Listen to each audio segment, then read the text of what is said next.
Hello, my name is Daniel.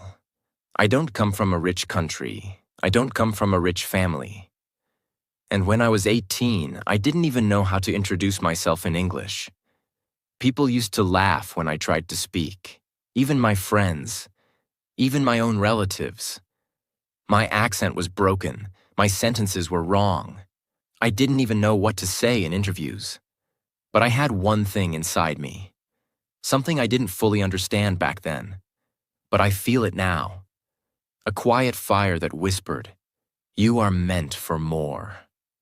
This is the story of how a completely ordinary boy from a small, forgotten town, with zero confidence and no English, became a millionaire, just by learning one skill: how to express himself in English with power. No, this is not a fake story. There's no overnight success here, no rich uncle, no viral moment, just one broken boy, one small room, and one big dream. If I could just speak like them, maybe I could live like them. I want to tell you my story, not to show off, but to show you what's possible, even when everything is against you. Because if you feel lost, if you feel like the world ignores you, if you feel like you're invisible because your English is broken, then I'm talking directly to you. This story is not about English. It's about survival. It's about freedom. It's about how I went from being silent in fear to speaking on global stages, to building businesses, to earning in dollars, to creating a life that once felt impossible. And I want to make you a promise. If you stay with me until the end of this story, you won't just learn about me. You will see yourself. You will learn how to grow step by step without shortcuts, and you will feel hope again. So let's begin from the beginning. Because where I started, most people would have already given up. I was born in a small, noisy city in the south of the Philippines. Our home was made of wood and tin. When it rained, we had to move our things to keep them from getting wet. My father was a jeepney driver. My mother sold fruits in the market. We didn't speak English at home. We didn't even have a television. I was the quiet boy in class, not because I was shy, but because I didn't understand anything when the teacher spoke in English. I failed English in grade 4, again in grade 7. I remember once I was asked to read a sentence in front of the class. I stood up, looked at the page, and just froze. My hands were shaking. I couldn't even pronounce Wednesday. The class laughed. The teacher gave me a weak smile and moved on. But something inside me died that day. After that, I avoided eye contact. I never raised my hand. I hated English. I hated myself. But things got worse. At 16, I tried to apply for a summer job at a tourist cafe. The owner said, "You're smart, but your English is bad. Tourists won't understand you." He rejected me. Politely, but it crushed me. That night, I sat on our rooftop. I looked at the stars and asked myself, is this it? Will I always be poor just because I can't speak English? And that's when it hit me. It wasn't about English. It was about freedom. If I could learn this language, I could break out of this life. I could go beyond this town. I could understand the world. I could speak. I could earn. I could lead. That night changed everything. But it was just the start. The first step. I began with a broken dictionary I borrowed from my cousin. It was missing pages. I would sit in silence for hours, just reading random words and writing them down. Opportunity, success, confidence. I didn't even know what these words truly meant, but I wanted to. I used to write fake conversations in a notebook and practice them alone. I would stand in front of the mirror and say, "Hi, my name is Daniel. How are you? I'm learning English. Even those 3 sentences took me 1 full week to say without stuttering. I started listening to English songs, not for fun, but to catch words. I paused, rewinded, wrote lyrics, translated them. I remember one line from a song that changed my mindset. There's nothing you can't do if you believe in you.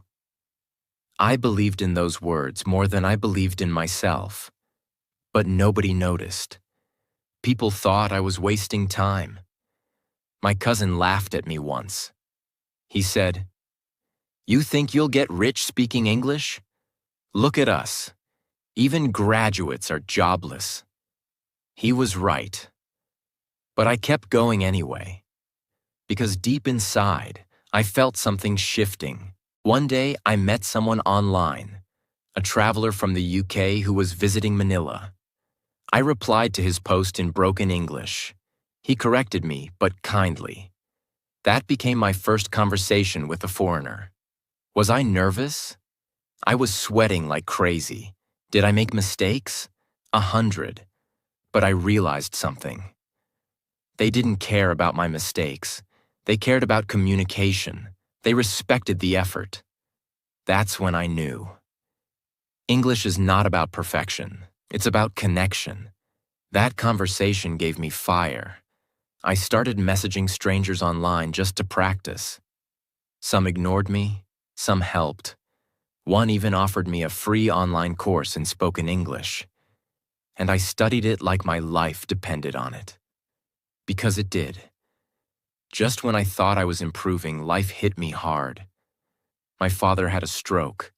I had to quit studying and work full-time in a hardware store. And just like that, my dreams of learning English, of becoming more, faded again. I worked from 7 a.m. to 7 p.m. Lifted boxes, took inventory, cleaned toilets, all in silence, all in Tagalog, all in frustration. But then one day, something happened. A tourist came in, looking for a specific tool. No one in the store could help. But I understood what he said. Because I had heard that word before in a song. Screwdriver. I helped him. In English. He smiled, surprised, and said, "Your English is good." I almost cried, because in that small moment, I felt something I hadn't felt in years. Hope.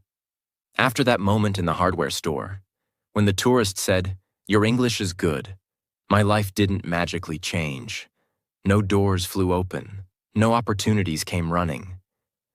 But something inside me shifted permanently. I remember going home that evening, my shirt wet with sweat, my back hurting from lifting boxes. But my heart was burning. I whispered to myself, "Daniel, that was your first proof. You're not crazy. You're not dreaming too big. You can do this." But still, I had a full-time job, no internet at home, no smartphone, and barely enough energy to stay awake after work. So I made a decision. I would build my English 10 minutes at a time. Every day, no matter what. I couldn't study at night. I was too tired. So I began waking up at 4 a.m. while the world was silent. Everyone thought I was crazy. Imagine this. It's dark. Everyone's sleeping. There's no AC, just a small fan. I'm sitting on a plastic chair with a broken notebook and a second-hand grammar book from a flea market. Mosquitoes buzzing around me. I would light a candle because sometimes the electricity was out. And I studied, page by page, word by word, alone. Some mornings I didn't understand anything. I felt like I was wasting my time. Like this dream was too big for someone like me. But I kept showing up because I knew. Every sentence I learned in English was one brick in the foundation of my future. There was a time I almost gave up. It was 3 months after I started the 4 a.m. routine. One night, I came home to find my mother crying. We didn't have enough money for my father's medicines. I was furious at life, at God, at everything. I went to my room, slammed the door, and screamed. What's the point of all this? I'm learning English, but nothing is changing. I'm still poor, still stuck, still useless. I punched the wall, collapsed to the floor, and cried. But when I opened my notebook the next morning, the page I had written the day before had one sentence. Don't stop now. You're already in pain. Use it. That one line saved me. I didn't stop. One day I saw a flyer at the grocery store. 15 pesos per hour, internet cafe. I had never used a computer before, but I went. I sat in front of that glowing screen and Googled how to speak English fluently. That was the moment my world exploded. There were videos, forums, quizzes, free lessons. It was like a new universe opened, one I had never seen before. I started going to that cafe every weekend, just 1 hour, sometimes 2. I created an email, joined English learning Facebook groups, watched videos on how to pronounce words. I remember spending 3 days just learning how to say comfortable. Because I used to say comfortable, I copied accents, wrote fake emails to practice, watched TED Talks with subtitles, pausing every sentence. People laughed, even my coworkers. They said, "Why are you learning this? You're not going anywhere." But I was. I just hadn't left yet. One day, a woman from New Zealand posted in a group, "I want to help learners speak English. Send me a voice note introducing yourself." I stared at that message for 1 hour. My hand was shaking, but I recorded it. "Hi, I am Daniel. I am from Philippines. I want to speak good English." I sent it and waited. She replied, "You're doing great, Daniel. You just need practice. I'll help." That was the first time a native speaker encouraged me. That moment felt like winning the lottery. We started exchanging voice messages. She corrected my pronunciation, gave me tips, even sent me free materials. She became my first English mentor, and we never even met in real life. One day, I was searching for English practice forums and I saw a post. Need someone to transcribe short English videos, $3 per video. I didn't know what transcribe meant, so I looked it up. To listen and write down what is said in English. I applied, using Google Translate to write the message properly. They replied, "Send us a sample." I borrowed a headset, went to the internet cafe, and transcribed a 4-minute video in 2 hours. They paid me $3. It felt like $300.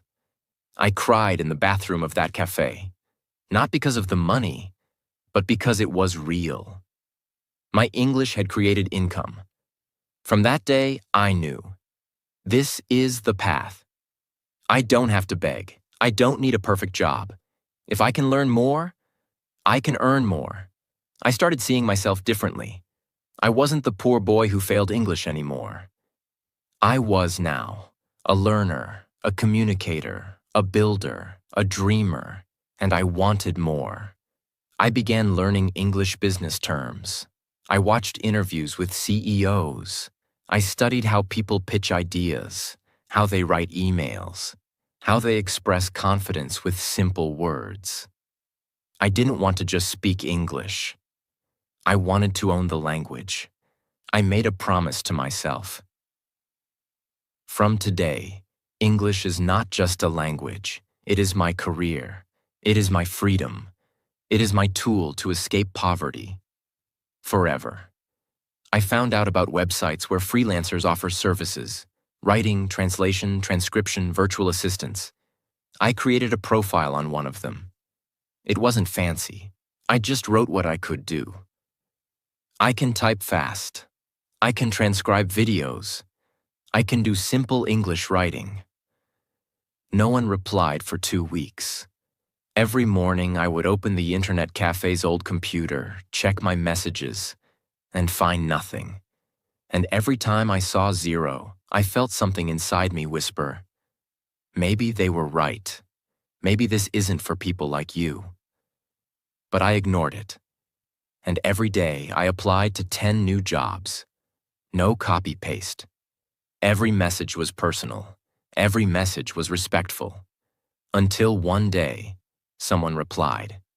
A man from the US wanted help writing subtitles for his YouTube videos. He paid $10 per video.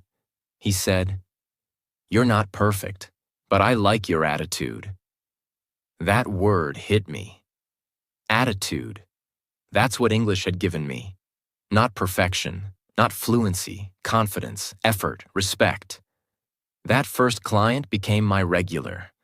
I started earning $40, then $60 a week. I still worked in the hardware store, but now I felt like I had a secret superpower. I would go to the cafe after work till 11 p.m., go home, sleep, wake up at 4 a.m. again, repeat. But soon I hit a wall. One client ghosted me without paying. Another gave me a bad review because of my grammar. I failed a deadline because the cafe had no internet that day. And the worst? My mother said this to me one night. "Daniel, stop wasting money on this internet dream. You're just getting tired. We need you here." That broke me. Because she didn't say it out of anger. She said it out of love. She wanted to protect me from disappointment. She didn't want me to hope too high and fall too hard. But I couldn't stop. I had seen the world. I had spoken to people in Canada, in Germany, in America, all from a dusty old computer. And I knew deep inside, I may not have money, but now I have a voice. And that's priceless. There was one day I will never forget. A client from Singapore wanted someone to write product descriptions in simple English. He asked for a voice call. I almost said no. I had never done a full conversation in English before. I was shaking. But I said yes. The day of the call, I wore my best shirt. I sat at the cafe, closed my eyes and whispered, "This is it. You've been preparing for this." He called. I answered. "Hello, Mr. Ravi. This is Daniel speaking." I was nervous, but I didn't panic. I made mistakes, but I kept speaking. At the end of the call, he said, "Your English isn't perfect, but your spirit is. Let's work together." He hired me. That was the moment I realized. English is not about perfect grammar. It's about clarity, effort, and energy. From that job, I made $120 in 1 week. That was twice my monthly salary at the hardware store. After months of working online at night and at the store in the day, I made the biggest decision of my life. I quit. I told my boss, with broken but clear English, "Sir, thank you for everything, but now I have to build my own life." He shook my hand and said, "I'm proud of you. Go make something great." I cried after leaving, not because I was sad, but because I finally felt like I was choosing my own life. But it wasn't easy. There were days when I had no clients. Days when I doubted everything. Days when I looked at my family and thought, I hope I'm not making a mistake. But every time I had doubts, I opened my first notebook, the one where I had written, "Hi, my name is Daniel. I want to learn English." And I kept going. 2 years after I sent my first voice note, I earned over $1,000 in 1 month. From writing product descriptions, transcribing videos, doing voiceover edits, and helping non-English speakers write business emails. All using the one skill that once made me cry in class, English. That month changed how my family saw me. My mother no longer told me to stop. She would bring me tea when I worked late. My father, who still couldn't speak English, once said to me quietly, "Son, I don't understand what you're doing, but I see your eyes, and they look alive." I saved up and bought a second-hand laptop, then a cheap pocket Wi-Fi, then a table, a chair. I made my own workspace in the corner of our house. I still lived in the same neighborhood, still ate simple meals, still wore second-hand clothes. But now, I was working with people across the globe. I was being paid in dollars, and I was using the same English I once failed in school to build a real business.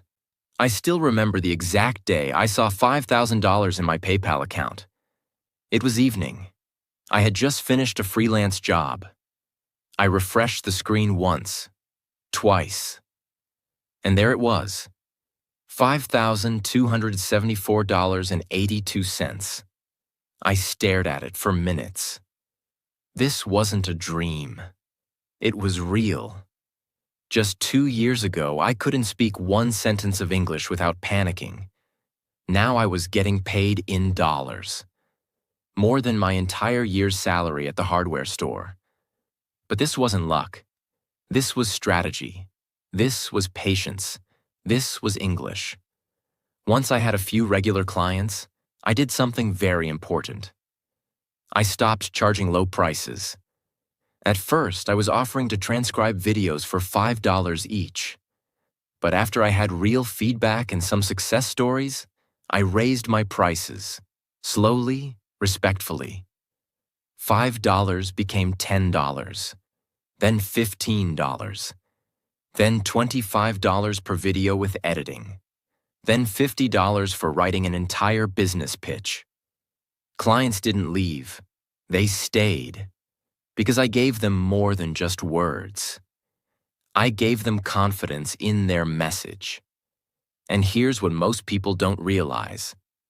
When your English improves, your value improves. You stop competing on price.